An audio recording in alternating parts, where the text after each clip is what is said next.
আজকে আমি আপনাদেরকে দেখাবো মায়া মাছ পরিষ্কার করার খুব সহজ একটা উপায়। আমরা এই গ্রাম অঞ্চলে এরম বড় একটা পাটাতনে নিয়ে এই যে মাছটা আগে ধরবেন, তারপরে ওপরের দিক থেকে মাছের মুখের দিক থেকে নিচ দিকে চাপ দিলেই কিন্তু মায়া মাছ এবং মায়া বা ঝায়া বা এই জাতীয় ছোটো মাছগুলো কিন্তু খুব সহজেই পরিষ্কার করা যায়।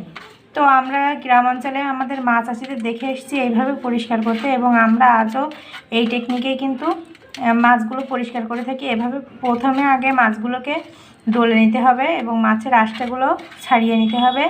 তারপরে কিন্তু এভাবে পরিষ্কার করে একবার ঘষা দিতেই পেটের এই যে ময়লাগুলো এগুলো কিন্তু বের হয়ে যাবে, এবং ময়লাগুলো একবার বের হয়ে যাওয়ার পরে এগুলো কিন্তু খুব সহজেই পরিষ্কার করে নেওয়া যাবে। তো এটা আজকে আমি যেহেতু ছোটো মাছ পরিষ্কার করছি, তাই ভাবলাম অনেকে আবার মাছের